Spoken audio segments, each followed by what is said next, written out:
All right, and welcome back to our podcast. Again, my name is David Levine, founder and CEO of Tech Solutions. Today's topic, we're talking about rethinking healthcare in 2026, and I'd like to welcome today's guest, Christina. First of all, thank you again, David, for having me on today. I am Christina Rama, and I'm a physical therapist for over 15 years. And about 2 years ago, I co-founded Fownd after living the late night documentation problem almost everyone in the medical field faces. So my focus now is building AI with clinicians so that documentation happens during care and not after to kind of save time. All right, well, perfect. I'm glad you're able to join us today. And so, with that, let's go ahead and jump right into our first question today. So, when you look ahead to 2026, what do you think healthcare organizations need to rethink most urgently to improve patient care without burning out clinicians? Yeah, that's a good question. I think right now, there obviously is a lot of challenges in patient care, but I think one of the biggest challenges in patient care right now is kind of capacity. I guess not just how many patients clinicians are seeing, but how much mental space they have while they're delivering care. Clinicians are constantly splitting attention between their patient in front of them and then also trying to document or thinking about what they have to do after the session's done as well. And I think that one thing that they can maybe think about a little bit more is how do we help reduce burnout in healthcare clinicians? Because I think that's a really big problem right now. And so I think something that they can start thinking about is just different ways that they can support clinicians to help them do their work in a more efficient way, but also help them be more present with the patients so that the patients are also getting the care that they deserve. So I think, one way that that's been kind of happening is in the AI space, but I mean, I know there is other ways too, of course, where that kind of stuff can be addressed as well. Yeah, well, appreciate the insight. So, for listeners who aren't familiar with Found yet, what problem are you seeing in physical therapy and clinical care that made you say this has to change? Yeah, that's a good question. So for me, I was a PT, I was a physical therapist. And like I said, I have been one for 15 years and I loved being a PT. But I think what I was consistently noticing was that I just had a lot of documentation that I had to do at the end of the day.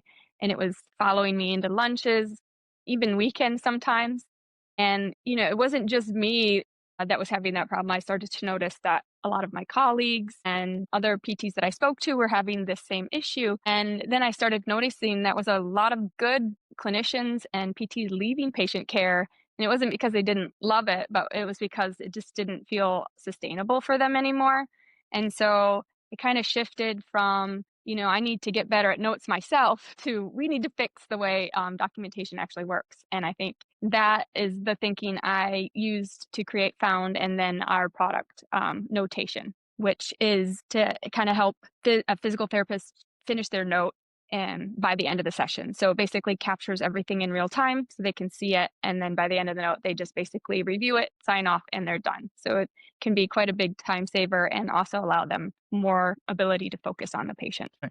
And so I know you've just touched on this a little bit, but how does your approach to the AI driven documentation actually change a clinician's day to day experience compared to the traditional tools? Yeah, so being able to use AI to kind of capture documentation can save them about 1 to 2 hours a day, which is huge time savings where they can either just, have a little more time to do other things that they need to get done during the day, or, maybe they can see one more patient if that's something that they want to do. It just basically gives them the option to do something else besides documentation with that day. And I think also, the idea behind what we're building is that it doesn't really change the flow of their session too much. They just basically turn it on and they kind of do the session as they would normally. So they just start talking to the patient and it'll start capturing all the little key details that it needs to, and it'll start filling out the note, and you can actually see it building in real time.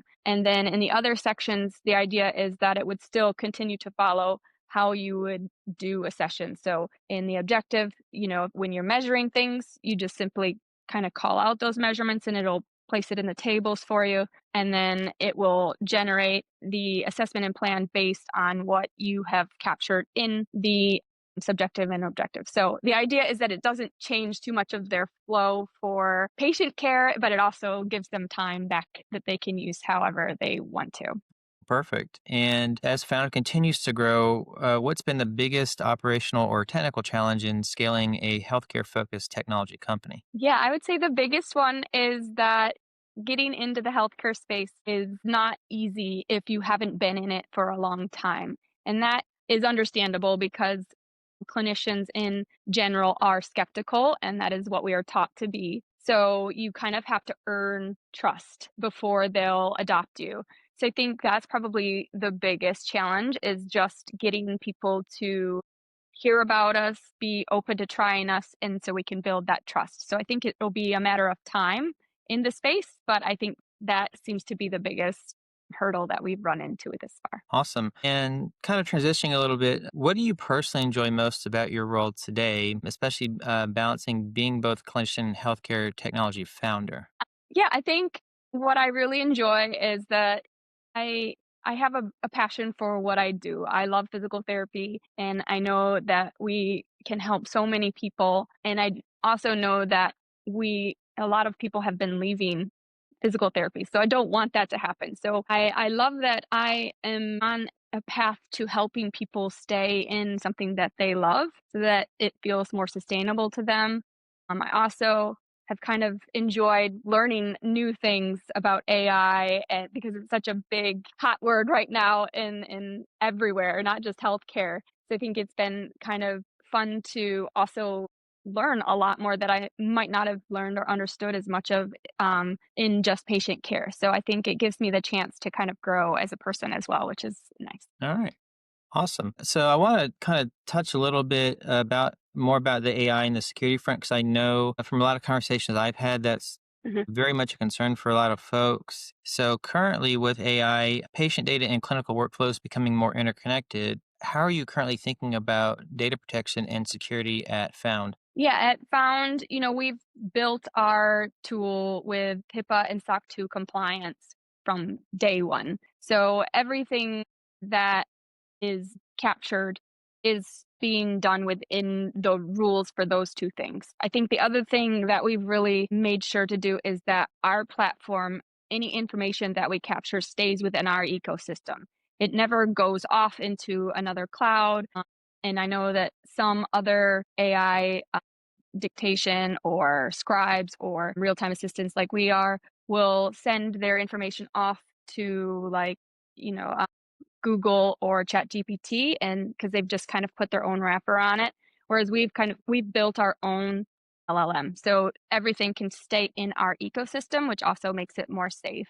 And then I think the third thing that we've considered is how much patient information do we actually need to create a note. And so we've started with the PT really doesn't have to give us much information at all. And we don't even need the patient's name, birthday, any of that stuff for them to start. We basically just need to know what part of the body they're treating and then what type of note they're trying to do. And then we can fire up the note without any other information. So I think that also helps because we're not keeping as much information in our platform that way. All right. Well, perfect. And kind of on the topic of security and compliance, what currently keeps you up at night more right now? Would it be compliance requirements, data privacy, or the risk of a security incident impacting clinicians or patients? A good question. I mean, I think, breaches are always a concern.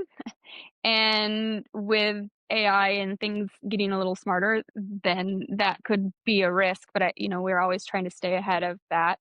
So I think maybe right now that is concerning. But I think the fact that we are protecting the information the way that we are, and we're not keeping very much, that it doesn't scare me too much. But out of those three things, I think it would probably be that. Definitely are trying to stay ahead of that as well. All right. Well, perfect. So, this next piece I kind of find very interesting, and I always love to ask people kind of talking about, looking maybe what's coming up in the immediate future or what are your long term plans, especially as we're heading into a new year. what are the most important initiatives or projects that y'all are currently focused on right now? So we've been focused on mostly on outpatient physical therapy, which is great. But we also want to be able to support other segments of physical therapy. So we're also working on moving into home health care as well to help in another part of physical therapy that is very, very, very documentation heavy. I would wager that starter cares is probably the most documentation heavy of any thing in physical therapy. But also, another thing that we have been doing in the works is video. So we are getting computer vision put into our platform so that it can capture range of motion, it can capture like exercise movements to send home with patients so that they can look at what they did, and that can be a reference for how they do their home exercise program to help with compliance at home. And then the other thing is that we want to be able to capture functional movement, and how that changes over time to just be another thing that helps PTs prove why they have value and should get reimbursed by the insurance. Sometimes it can be a little hard to document all the little nuances. So if we had something like that, it could capture at each visit without them having to think through that every time. So that is kind of the things on the horizon for us, hopefully in the next year. Oh, that sounds pretty exciting. I think that will be interesting to see how that develops, especially the vision piece, because I know for a lot of people, myself sometimes included, you can be very visual. So I think that would be a great component to have. Yeah, we're very excited about it. Well, awesome. Well, that's pretty much the questions that I had for you today. I know as we Mhm. kind of get to wrapping up here, are there any final thoughts or anything else you'd like to leave for our audience? Yeah, I think in I just guess I'll say in 2026, better patient care won't really come from asking clinicians to do more. I think it will come from finally giving them systems or support that let them do their best work. So whatever way we can find to help support clinicians, I think will be important as we move into the next year, especially with just people kind of getting burnt out and it's getting a little more difficult in the healthcare space. So I think having that support is really important. All right. Well, perfect. Christina, thank you for coming and joining me today. I really much appreciate it and the insight. I'm actually very excited to see kind of where y'all go next with this. It sounds like a phenomenal tool for clinicians. And for anyone else that would like more information, we'll have all the information in the description below this video. And so, once again, Christina, thank you very much. Thank you.